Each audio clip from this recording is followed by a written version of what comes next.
Good evening, whakalawhalahi atu hanei hadau tola da wala tala tutupu. Koe whahe tapu nei kua kamata e taha whakaholanga he whahenga hua hila, ke whakafou e tau puha uli ki he taulotkaina he motu.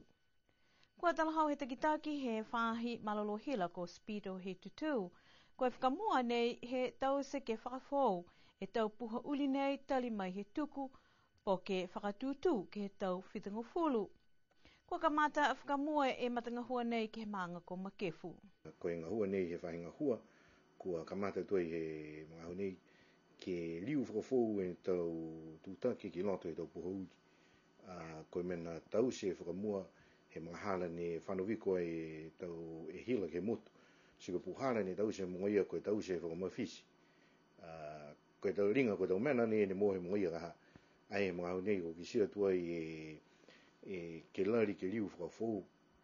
Ka kano ha koe kamata te ke lahi whakaonga he tau kaina. Si koe tau tūtaki ia ne tau se whakamua kua ai te i mātūtaki mi taki. Si ka kano ia he mga nei ne liwa i motoru ke o ke tau si ha kua tokorunga te whakaonga he tau kaina te taha mo kamata te e tau tūtaki ia ke ai ngahua mi taki.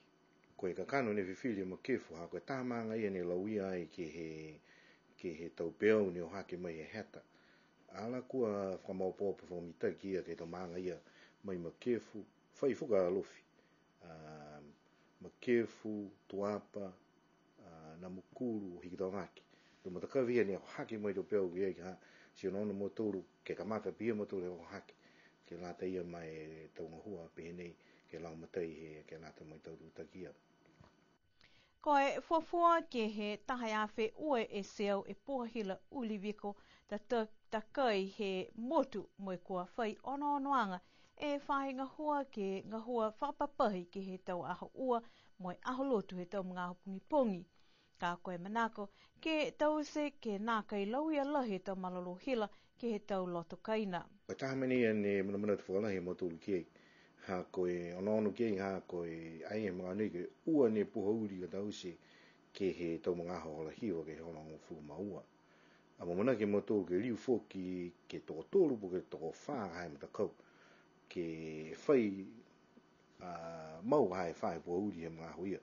Ha koe fuafua ke he tau puha uri he motu uniwe koe hoko ke tahe a whe ua seo. Ke o se motoru ha ke liu whakafou e tau puha nei kai mori e na ia. Mana ke motoru ke tokoronga e ha motoru tonu ngatanga hua. Ke naka ini toko taha po toko hai puha uri kai wha e mtakau ke ngā hua ke mawhisi ha. Kai mai longa e motoru e le kua nei. Se ia mana ki ke tāma se lulapu. Tāma se ni whakamahau ni ke tā mtakau ke ngā hua. Kai mai longa e motoru e le kua nei. Kua lahi e whakaue he whahinga hua ke whakatuwhano mai NZ8 a kua talia ke whakaonga e tautupe ke lata mai matanga hua nei moe kua amanaki kai ke kua haha e whalu manako he tau tangata ke whakaonganga he hila ke ngā hua whakalataha moe whakailoa ke whahinga hua ke whakahoahoa e tau ngahau ka tāmase e hila. Tō haha iai whalu ni amtakawi ka lauia ke tau whakaholoanga nei ka uta ke whakakū e hila ke ngā hua e matakau ngā hua hila ki ai. Koe tahani e matanga hua mahuinga nei ke whahanga mitaki e malolo hila ke he tau lot kaina he motu. Ke tukutuku hefo e tau le kua ke he tau malolo hila. Koe matakau lang matai ke he tau manu ke hatu Pasifika whahingoa koe spores ko li liu mai alo tolu ke motu mga nei ke lang matai ke he tau manu. Pehe taha matu whiwhine he motu ko Teresa Scott mai he Namukulu Cottages and Spa koe whakaholoanga nei ne langmatai aia ki ai mai he kamatanga lahi e mitaki ke mua e tau langmatai a ki e tau ngangao manu pili tame foki mo e tukutuku hefo e tau numela ke he tau manu ne whanawhanau. Taha e sea mo hiwa e manu kua whakamau he talhawe ia ke kisia e tau e ke kafo nei. Lahi e mahuinga he whakaholoanga nei he talhawe ia ha kua kisia foki e malikisi hake he tau numela kua whakamau ke kisia e tau e ke kafo manu. Koe te kitauki he mtakau spores ko Karen Galvin ne pehea ia lahi e whiawhia hana ke li liu mai e matakau ke motu. Ako ki sia foki e manako he tau tangata niwe ke langmatai ki he tau whakaholoanga. I tau ki foki hako ki sia manako he tau tangata ke langmatai halau tola tau manu. Nā kai ni ke langmatai ki he tau ngangau manu he talahau e ia, kai pihia ke langmatai ki e numela he tau manu ne nā kai whaikaina ke lewe ki alau tolu si o whano ki he tau matakawi ke he kehe. Ke he lahi mai foki aniwe he talahau e lau tolu ki whakatatai atu ke whalumotu atu Pasifika. Pehe foki a ia nei ko Karen, lahi manako hana ki matutaki ki niwe, ha koe matua tāni hana ko Michael Gavin, ne haunga hua i niwe ke hongo fulmau e tau ko mole, mo whakausi hana maui he tomu i awasele. Koe taha wala tala ke tau siwianga manu ke lata moinga ngā koe parvovirus, amna ki ke whakatauka atua i he tau wala tala tutupu ke tau ahui moa. Koe whahinga hua whanua toa kau moe fusieka, kua tau se taha whakaholoanga ke mai ke tau tangata ngā hua whanua ke moa whalo tau koloa ke whakalahi moe tau whakakuanga ke lata ia moe whakalaulahianga he tau koloa kua whakafua ke tau makesi i whafu piani ke motu. Pehe e taki he whahinga hua whanua toa kau moe fusika ko Brendan Basisi, mi taki e tau whakakuanga kua whakatokatoka moe tau langmatai mai he matakau lahi lalolangi koe FAO. Evaluating, we're processing e tau fufunua tau toru, me te manakai tau toru he motu, ke lari ke tāranga ke wharu tau koroa ke whakafua, ke tau wharu tau kai ke rata mo kaena, ko tau puhara ke whakaanga ke tau fufunua tau toru, tunga e tāro, ko tau fusi, ko ke vanilla, e ngoa ni hai tau fuakau tau toru ni wha mahani ke tō, ke motu tau toru, ko e lari ko e mtakahua, ke lari ke kumi puhara ke whakaanga, e tau koroa ia tau toru he motu, tunga ia ni ki sia tau toru, hei tau mga hara he tau, ne mukuru nani e wharu e tau fuafunua tau toru, tunga e tau mei, e tau vi, ko e tau roku, si ei whakaanga mtaki, ko e hae mtakahua, kua mua mai tau rangmatai he mtakau e whaiau, ke tau se tama kitchen, mua mai tau tangata purotu, ni loa hake process e tau mina kai ia, ke mai ke tau toru ke tuke late tau siamu, ke tau dried fruit, ke hingoa ni hai puhara ke tau se ke na kai ni whakaanga he tau kaena, ke kai mai ke whuke whakafua hai ke late me tau tangata eva mai ke motu. Mo lari ke tukutuko hefe no mea he tau kai bihia ne whaita mai whafo ka, tau siamu, ke tau dried fruit, i tau whangamena bihia, kai lari ke asihaki hai tau koroa ni ha tau tora motu. Pehe foki a ia koe whakahaulanga nei kua whai mātuta kianga foki ke tau mga hoko mole ke tau manako he tau tangata, mua atu ke lau tolu e tau tangata ngā ho whanua.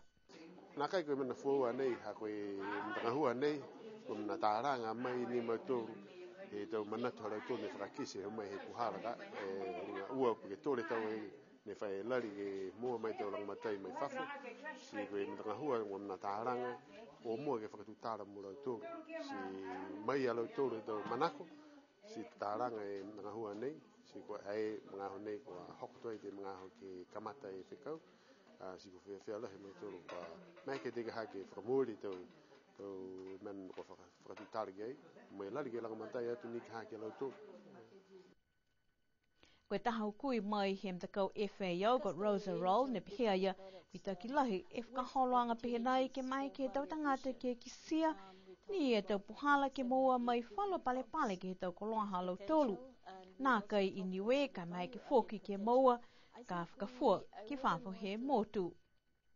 Whalo tau koloa kua manako ke whakalaulahi mo e whakamalikisi hake mitaki ni kua kisia kia he mga nei, koe vanilla, koe nonu, tau fua loko, sipolo, talo, vini, honey, mo e whalufoki.